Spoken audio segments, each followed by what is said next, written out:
30살 때까지 번 돈은 그냥 너의 투자를 해라. 그리고 30살 이전에 해외를 나갈 수 있는 기회가 있으면 무조건 나가라. 이 두 가지 말을 모토로 삼고 살았었거든요. 뭐 유학을 했던 건 아니니까. 외국을 너무 나가고 싶은데 대학생 해외 봉사 막 그런 것들이 있었어요. 국민은행에 합격이 된 거예요. 해외 봉사가 아니라 국제 자원 활동이라고 해가지고 해외를 조금 더 경험해보고 싶어서 이제 그런 활동들을 하면서 이제 캄보디아에 가서 전 5개월을 살게 됐었거든요. 근데 캄보디아가 프랑스 식민 지배를 받아서 편의점 이름도 막 봉주르, 그리고 빵도 되게 맛있고 그래요. 식민 지배를 당했던 나라에서 5개월을 살았으니까 식민 지배했던 나라 3개월을 제가 프랑스 파리로 가요. 캄보디아에 있다가. 근데 파리가 되게 작아요. 생각보다. 할 거 없으니까 에펠탑 한번 들렸다가 루브르 박물관 걸어가면 모나리자 앞에서 자다 일어나서 생각 없이 보면 뭐가 예쁜지는 깨달을 것 같아서 공부 같은 거 안 하고 그냥 가서 그런 작품들을 3개월 동안 보기 시작한 거예요. 왜 이게 여기에 걸렸나. 나는 미술에 대해서는 아무것도 모르지만 거기서 느낀 게 이제 한국적인 게 되게 세계적인 거다라는 것도 되게 많이 느꼈었거든요. 프랑스 사람들이 훈민정음이 위대한 글자인지는 되게 많이 알아요. 근데 기역, 니은, 디귿, 리을을 보여주면 이게 훈민정음인지를 몰라요. 그래서 이제 제가 한국적인 일을 하려고 했었던 거고, 제가 전주에서 학창시절 보내고 하면서 한복 원단으로 정장을 만들어야겠다라는 거, 그게 이제 프랑스에서부터 한국적인 걸 해야겠다.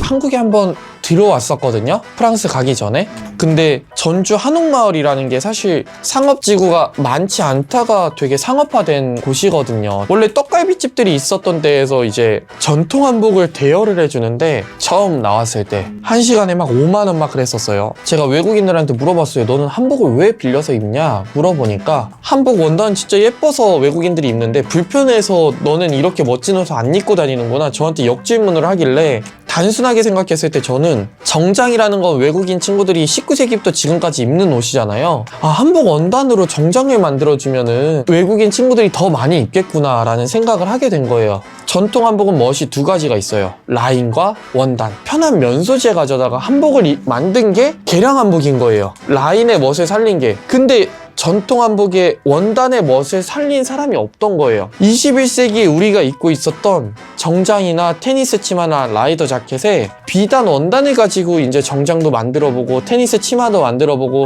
해보자 한 게 한복 원단으로 만든 정장인 거예요. 그 아이디어가 딱 있었잖아요. 한복 원단으로 정장을 만들어야겠다는 아이디어. 근데 한복이라는 거는 저고리 같은 거 보면은 평면 재단이에요. 다 이렇게 접어서 갤 수 있는. 한복은 평면 재단, 양복은 평면 재단이 아니라 3D 입체적으로 재단을 해요. 아예 전혀 다른 옷이에요. 바느질 자체도 다르거든요. 한복집에 가가지고 양장 원단을 가져다가 이제 만들려고 하는데 원단 자체가 다르는 거예요. 그러니까 전통 한복에 실크를 가져다가 정장 만드는 데 가서 이제 옷을 만들려고 하면 옷이 미어지는 거예요. 바느질이 달라가지고. 그 업체를 찾는데 너무 오래 걸렸어요. 친구들이 야, 사진도 찍고 영상도 찍어서 SNS든 뭐든 올려야 사람들이 네 걸 보고 빌려 입지 않겠냐.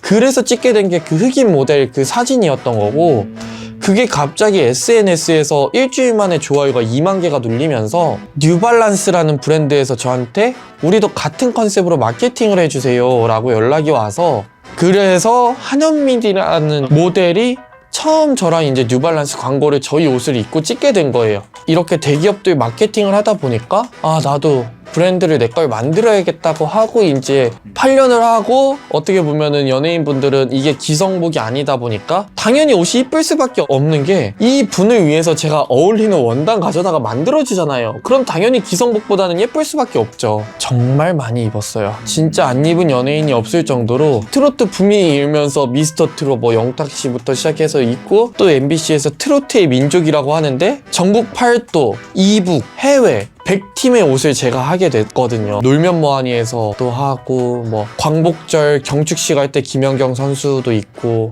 그래서 저희 집 장롱에 400벌이 있는 거예요. 처음에는 이제 재밌었어요. 재밌다가 두 번째는 어떻게 되냐면 내가 좋아하는 연예인들이 해달라고 하는 거예요. 또 근데 이걸 보고 유명하지 않은 언더에 있는 사람들도 해달라고 해요.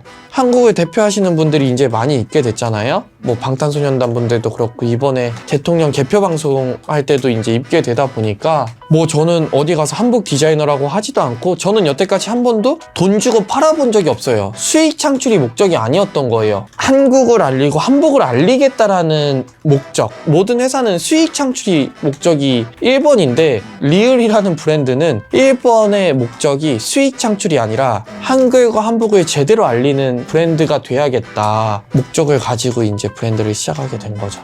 저의 하나의 철학은 리을이라는 브랜드가 한국을 대표하는 브랜드가 됐으면 좋겠는 거였어요.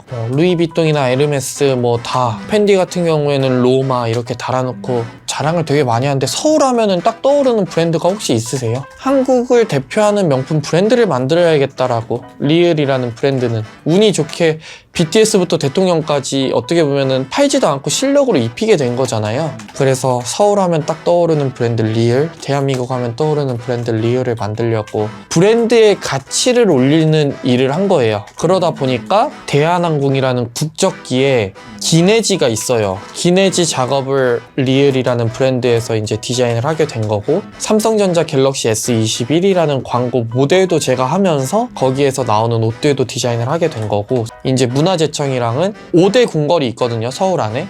덕수궁이라는 궁궐이 전통과 현대를 잇는 궁궐이다 보니까 제가 전통과 현대를 잇는 일을 하고 있어서 거기에 홍보대사도 하고 있는 거고, 어쨌든 간에 명품이든 디자이너 브랜드든 브랜드만의 아이덴티티가 명확하게 있어야 되는데 그냥 단순한 아이디어만으로 가지고는 저는 그게 표현하기가 힘들어서 리을만의 소재, 한국의 소재를 찾다가 디자인하다라는 정의가 제 눈으로 바라보고 제 방식대로 표현한다라는 뜻인데 전 생각을 표현하는 거거든요. 한복이라는 것도 정장으로 표현을 하고 자동차나 건축물이나 저의 생각을 표현하는 거라 그때그때마다 다 다르겠죠. 다 각자가 자기 생각을 표현하면서 산다고 생각하는 거예요. 옷이나 핸드폰도 뭐 내가 아이폰을 쓸지 갤럭시를 쓸지, 오히려 더 요즘에는 뭐 틱톡이나 유튜브나 다 자기를 표현하면서 사는 시대인데 사실 SNS에서 표현이 아니라 그 전부터도 자기네들이 옷을 입으면서 다 표현을 하면서 살았기 때문에 요즘에는 그걸 드러내는데 특화된 플랫폼들이 개발이 됐었던 것 뿐이지, 저는 그게 인간의 본성이라고 생각을 해서 전 다 각자가 디자이너라고 생각하거든요.